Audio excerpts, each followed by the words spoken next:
आपका मेरे चैनल भक्ति का ज्ञान में हार्दिक स्वागत है। प्रिय भक्तगण, आज हम आपको एक कथा का श्रवण करा रही हूँ जो सुनने मात्र से आपके जीवन में सुख, संपत्ति और धन की वर्षा होगी। तो चलिए कथा को प्रारंभ करते हैं। अगर आप यह कहानी सुन रहे हैं तो पूरा सुनिए। इस कथा को आधा अधूरा छोड़कर जाने की गलती मत करिएगा, क्योंकि इस पवित्र कथा को पूरा सुनने से मनचाहा फल की प्राप्ति होगी। इसलिए इस कथा को पूरा सुने। आप शिव भक्त हैं तो भोलेनाथ का अनादर ना करें। आज हम जानेंगे कामाख्या मंदिर का इतिहास और चमत्कारी रहस्य। भारत का एकमात्र ऐसा देवी मंदिर है जहां माता को साल में 3 दिन मासिक धर्म आता है और इस दौरान आसपास की नदी और तालाब का पानी भी खून की तरह लाल हो जाता है। क्या इसके पीछे कोई वैज्ञानिक कारण है या फिर यह देवी माँ का चमत्कार है? आखिर क्यों इस मंदिर में माता की मूर्ति की जगह योनि की पूजा की जाती है? इसके पीछे का रहस्य क्या है और इस जगह पर ऐसा क्या खास है कि पूरे देश के तांत्रिकों का यहाँ मेला लगता है और इसे वशीकरण, काला जादू और तंत्र मंत्र करने वाले तांत्रिकों का गढ़ माना जाता है। सबसे चौंकाने वाली बात यह है कि क्या सच में इस मंदिर में कभी मानव बलि दी जाती थी?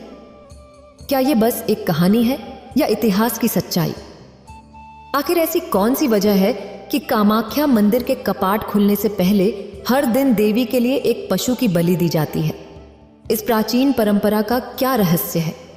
ये शक्तिपीठ और भी खास तब बन जाती है जब देवी 10 महाविद्याओं के साथ विराजमान होती हैं। आखिर ये 10 महाविद्याएं कौन सी हैं और उनकी ताकत क्या है? कामाख्या देवी भारत के असम राज्य के गुवाहाटी में स्थित कामाख्या मंदिर एक ऐसा स्थल है जहां शक्ति उपासना अपने सबसे रहस्यमयी और अनूठे रूप में प्रकट होती है। यह मंदिर 51 शक्ति पीठों में एक प्रमुख स्थान रखता है। यहाँ देवी कामाख्या की पूजा योनि रूप में की जाती है, जो सृजन और मातृत्व का प्रतीक है। प्रिय श्रद्धालुओं, आज हम आपको ले चलेंगे एक ऐसे रहस्यमयी स्थान पर जहाँ भक्ति, तंत्र और मंत्र का मिलन होता है। क्या है इस मंदिर के निर्माण का इतिहास? ऐसा क्या हुआ था कि मां कामाख्या ने असम के राजवंश को श्राप दे दिया, जिससे सदियों बाद भी उनका मंदिर में प्रवेश निषिद्ध है? और आखिर क्यों मां ने अपने सबसे प्रिय पुजारी का ही सिर काट दिया? इन सभी प्रश्नों के उत्तर ढूंढने के लिए जुड़े रहिए हमारे साथ, क्योंकि आज का यह सफर आपको भक्ति, श्रद्धा और तंत्र की एक नई दुनिया में ले जाएगा। तो चलिए मां कामाख्या के इस अद्भुत रहस्य को जाने, जिसे सदियों से गुप्त रखा गया है। कामाख्या मंदिर के मूल निर्माण का उल्लेख इतिहास में नहीं मिलता और कोई ऐसा प्राचीन इतिहास भी नहीं है जिससे पता चल सके कि मूल कामाख्या मंदिर कब बना था। लेकिन मंदिर और देवी को लेकर कई किंवदंतियां और लोक कथाएं मौजूद हैं। प्राचीन ग्रंथ कालिका पुराण के अनुसार भगवान शिव का विवाह माता सती से हुआ था, परंतु माता सती के पिता राजा दक्ष भगवान शिव को बिल्कुल पसंद नहीं करते थे, जिससे वह इस विवाह से बेहद नाराज थे। राजा दक्ष, जिन्हें हिमालय का राजा भी कहा जाता था, राजा ने एक यज्ञ का आयोजन किया जिसमें सृष्टि के सभी देवी देवताओं को आमंत्रित किया, परंतु भगवान शिव और माता सती को नहीं बुलाया। माता सती अपने पति की अनुमति के बिना ही अपने पिता के यज्ञ में पहुंच गईं।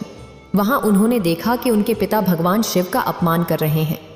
यह अपमान माता सती से सहन नहीं हुआ और उन्होंने यज्ञ के हवन कुंड में कूदकर अपनी जीवन लीला समाप्त कर दी। जब भगवान शिव को इसकी जानकारी मिली तो वे अत्यंत क्रोधित हो गए और माता सती की देह को लेकर तांडव नृत्य करने लगे।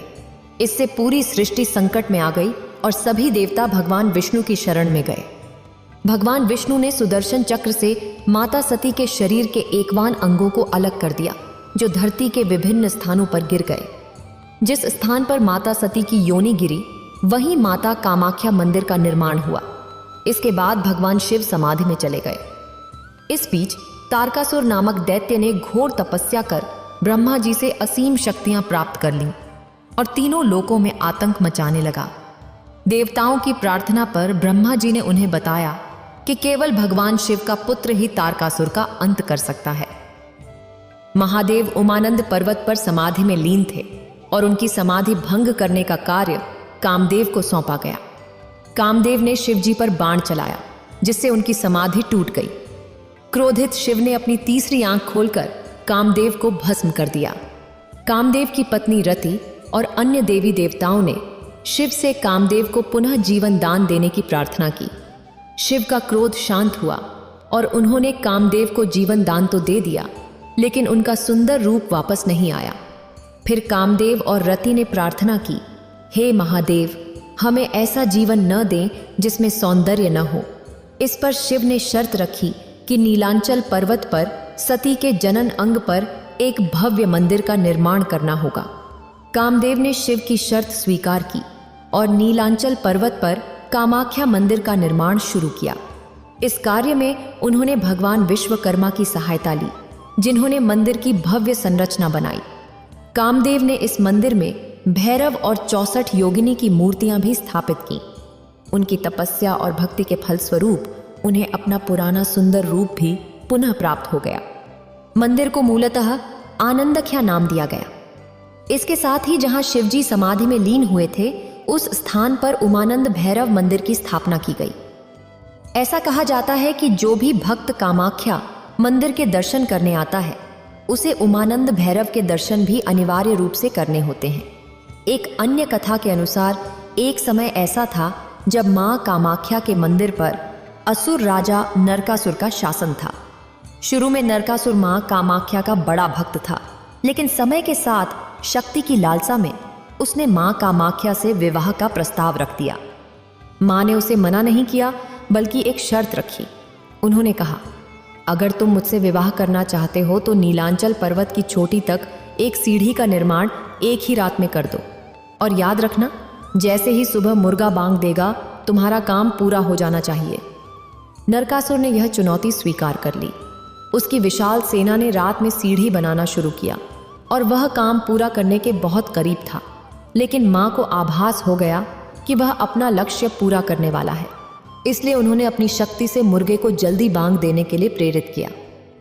मुर्गे की आवाज सुनते ही नरकासुर को लगा कि वह असफल हो गया और वह अधूरी सीढ़ी छोड़कर अपने महल लौट गया। थोड़ी ही देर बाद उसे एहसास हुआ कि मां ने उसे चतुराई से धोखा दिया है।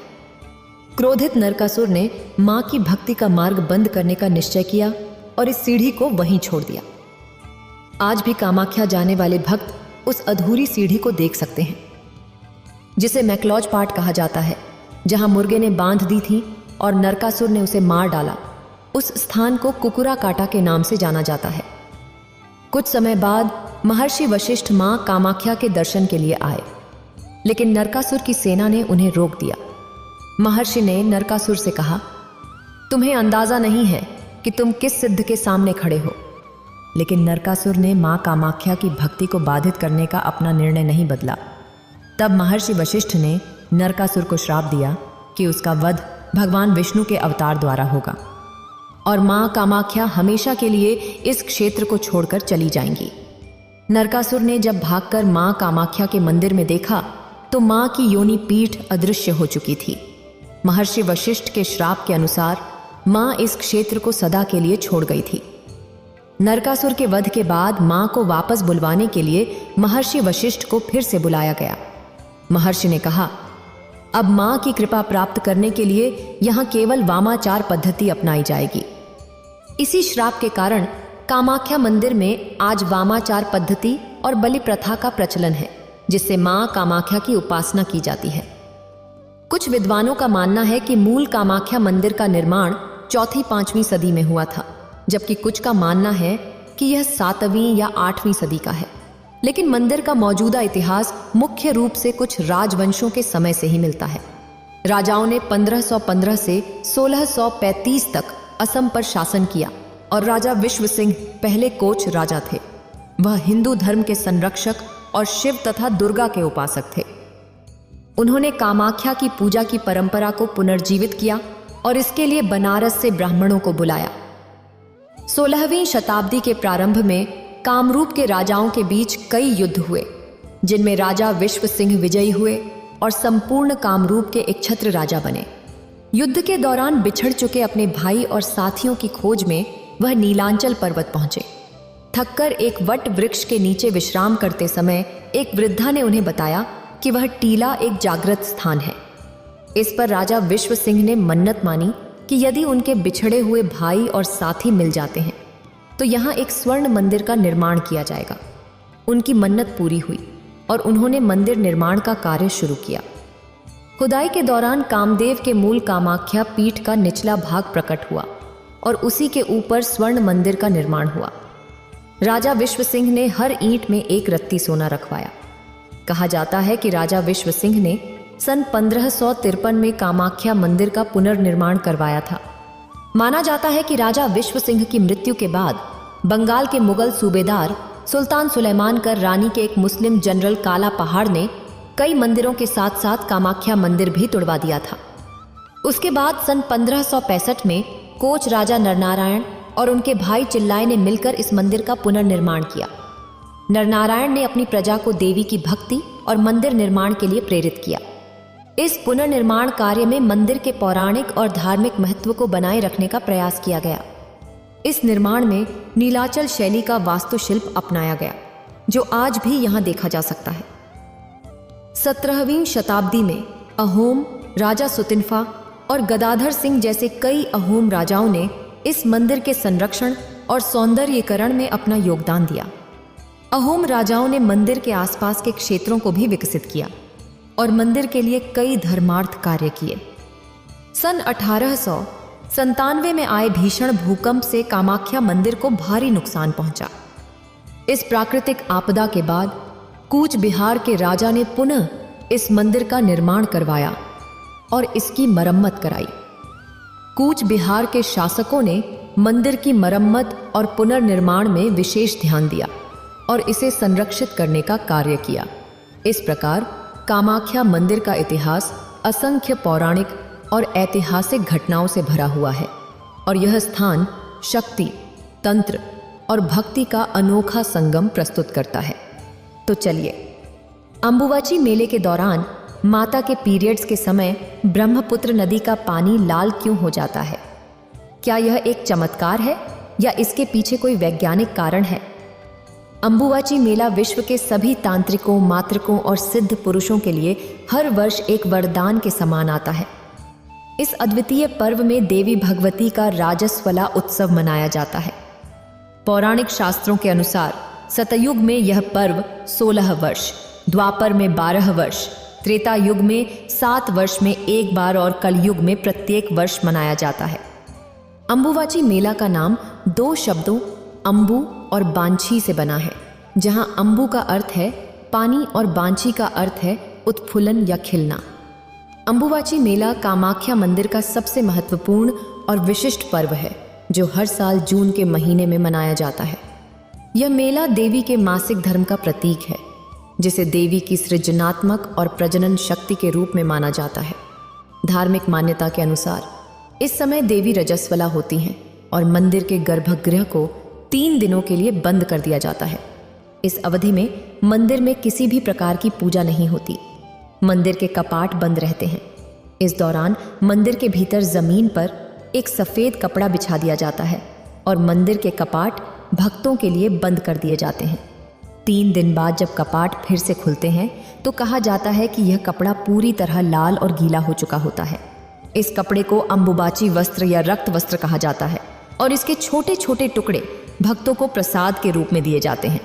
लोग इसे अपने घर के पूजा स्थल पर आदर पूर्वक रखते हैं। लेकिन यहाँ सबसे बड़ा सवाल यह उठता है कि पूरे साल भक्त यहाँ आते रहते हैं, परंतु इन 3 दिनों में उनकी संख्या हजारों से बढ़कर लाखों तक क्यों पहुंच जाती है? वैज्ञानिकों के अनुसार असम के पानी में लौह तत्व की मात्रा अधिक होती है, जिससे पानी का रंग हल्का लाल दिखाई देता है और यही लौह तत्व ब्रह्मपुत्र नदी के पानी में भी पाए जाते हैं।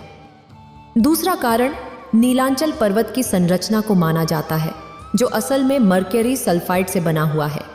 इसका रंग गहरा लाल होता है और मानसून के दौरान जब ब्रह्मपुत्र का जलस्तर बढ़ता है तो नदी के तल में स्थित इस पदार्थ के कण ऊपर आ जाते हैं, जिससे पानी का रंग लाल हो जाता है। लेकिन एक प्रश्न यह उठता है कि यदि यह भूगर्भीय कारणों से होता है तो फिर यह घटना केवल अंबुबाची के इन 3 दिनों में ही क्यों घटित होती है? असम में मानसून का आगमन अंबुबाची से पहले हो चुका होता है, लेकिन ब्रह्मपुत्र का जल लाल केवल इन्हीं तिथियों पर क्यों होता है? क्या यह देवी का चमत्कार है या फिर विज्ञान के लिए आज भी एक पहेली है। अंबुवाची के 3 दिनों के दौरान असम के कामाख्या मंदिर में तंत्र साधना का विशेष महत्व होता है। इन दिनों मंदिर में तंत्र मंत्र, काला जादू और वशीकरण से मुक्ति जैसी प्रक्रियाएं बड़े पैमाने पर की जाती हैं। यहाँ देवी को प्रसन्न करने के लिए मुख्य रूप से नर बकरों, भैंसों और कबूतरों की बलि दी जाती है। मादा पशुओं को बलि से दूर रखा गया है, जो यहाँ की एक विशिष्ट परंपरा है। मंदिर परिसर में हर ओर लाल रक्त का दृश्य दिखाई देता है और यहाँ का एक और अद्भुत रहस्य मंदिर के गर्भगृह में स्थित योनि आकार के पत्थर से हर समय पानी का बहाव होता रहता है। आज तक इस जल स्रोत का कोई वैज्ञानिक स्पष्टीकरण नहीं मिला है, लेकिन इसे देवी की कृपा का प्रतीक माना जाता है। भक्त इस पानी को प्रसाद के रूप में ग्रहण करते हैं और इसे पवित्र मानते हैं। विश्व विख्यात कामाख्या मंदिर, जो विश्व का एकमात्र महासिद्ध पीठ माना जाता है, इसकी महिमा अनंत और अद्वितीय है। देवी ग्रंथ कुलावर्ण तंत्र और महाभगवती पुराण में एक विशेष मान्यता बताई गई है कि कलयुग में यदि कोई भक्त यहाँ स्वयंभू सिद्ध पीठ पर गंगा नदी का पवित्र जल लाकर चढ़ाता है और फिर उसमें से कुछ जल महानदी ब्रह्मपुत्र में प्रवाहित करता है, तो उसे संपूर्ण यज्ञ का फल प्राप्त होता है। अंबुवाची मेले के चौथे दिन जब देवी का राजस्वला समाप्त होता है और मंदिर के कपाट फिर से खुलते हैं, तब भक्तों की भारी भीड़ उमड़ती है। देवी का अभिषेक, उनका श्रृंगार और विशेष पूजा अर्चना की जाती है।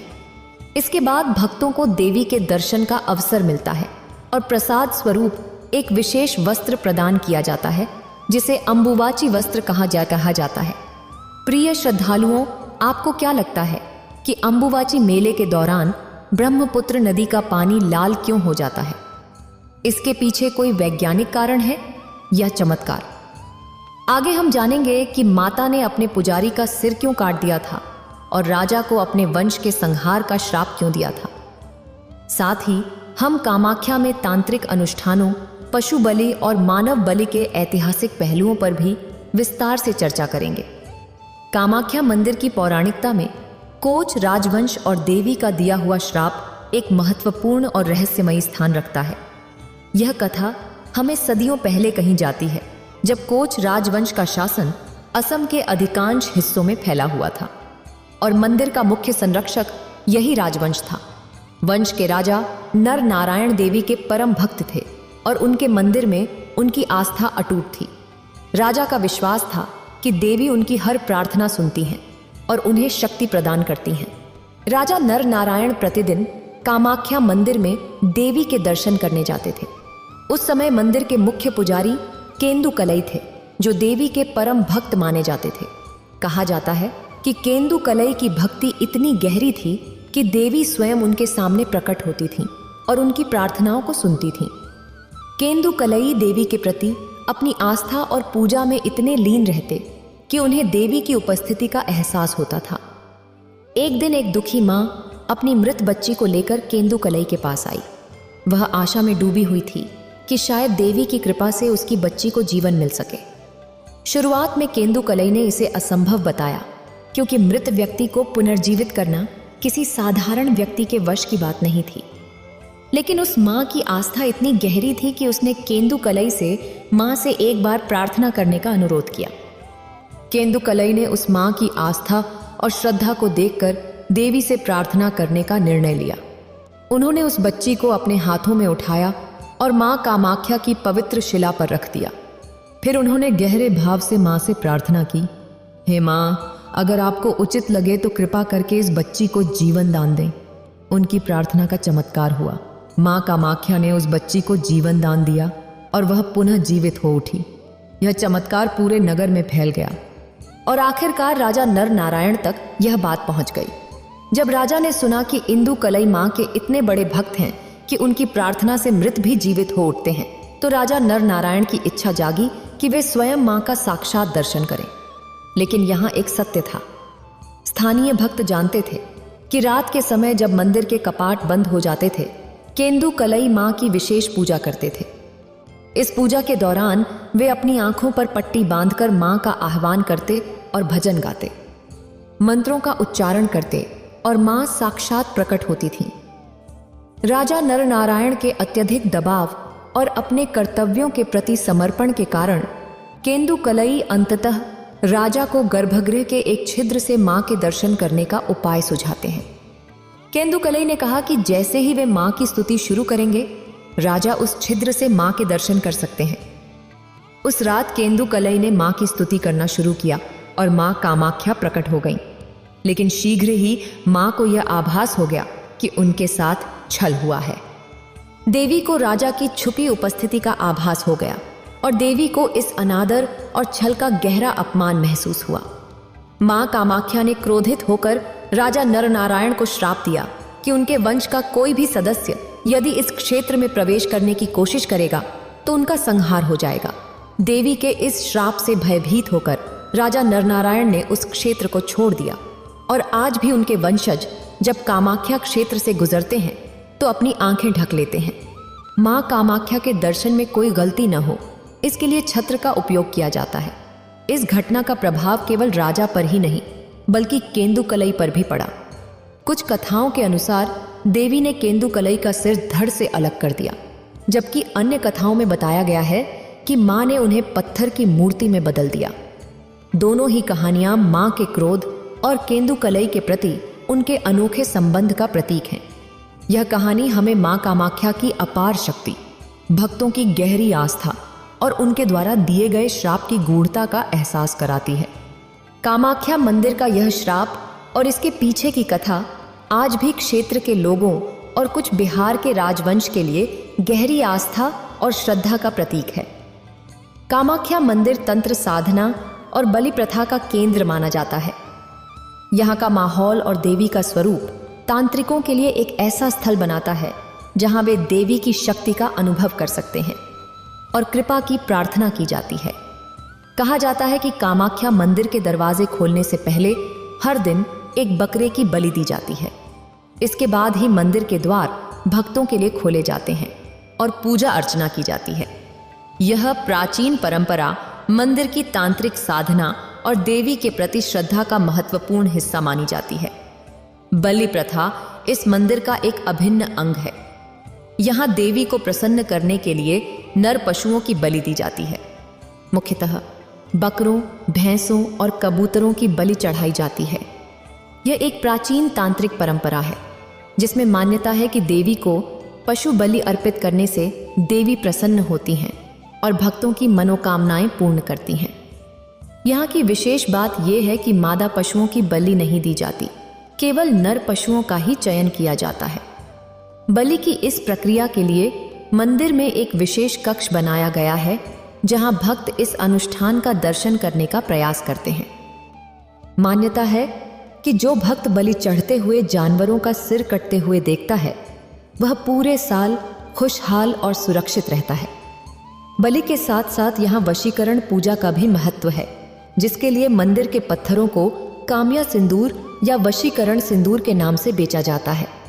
इस सिंदूर को शक्ति का प्रतीक माना जाता है और लोग इसे अपने जीवन में सफलता पाने के लिए उपयोग करते हैं। इतिहास और किंवदंतियों में कामाख्या मंदिर से जुड़ी मानव बलि की कहानियां भी प्रचलित हैं। कुछ पुरानी कथाओं के अनुसार तांत्रिक साधक यहाँ मानव बलि देकर देवी को प्रसन्न करने का प्रयास करते थे। हालांकि आधुनिक समय में मानव बलि की यह प्रथा समाप्त हो चुकी है और इसे केवल एक पौराणिक कथा माना जाता है। 19 जून 2019 को कामाख्या मंदिर परिसर में जॉय दुर्गा मंदिर की सीढ़ियों पर 101वां वर्षीय महिला का सिर कटा हुआ पाया गया। शव एक कंबल से ढका हुआ था। यह घटना आधी रात को भूतनाथ मंदिर में पूजा के बाद शुरू हुई, जहां से सभी लोग पहले कामाख्या मंदिर गए और फिर बगुला मंदिर के पास श्मशान घाट पहुंचे। पीड़िता को बाद में जय दुर्गा मंदिर ले जाया गया, जहां पूजा के दौरान शराब और मांस का सेवन किया गया। पीड़िता को इस बात का अंदाजा नहीं था कि यह पूजा उसकी बलि के लिए की जा रही है। पूजा की एक विशेष रस्म के बाद उसका सिर कुल्हाड़ी से काट दिया गया। आधुनिक युग में भी मानव बलि जैसी घटनाओं के बारे में सुनकर स्तब्धता होती है। सोचिए, कितनी ऐसी घटनाएं होंगी जो कभी सामने नहीं आ पाती। अगर आपके क्षेत्र में भी ऐसी किसी तांत्रिक मानव बलि की घटना हुई हो तो हमें ज़रूर बताएं, ताकि समाज में फैली अंधश्रद्धा के बारे में जागरूकता फैलाई जा सके। कामाख्या मंदिर, जहां देवी कामाख्या के 10 महाविद्याओं का निवास माना जाता है। ऐसा माना जाता है कि इस पवित्र स्थल पर देवी शक्ति के विभिन्न रूपों के दर्शन होते हैं। तंत्र शास्त्रों के अनुसार ये 10 महाविद्याएं देवी की शक्ति के अलग अलग रूप हैं, जो तंत्र साधना में विशेष महत्व रखती हैं।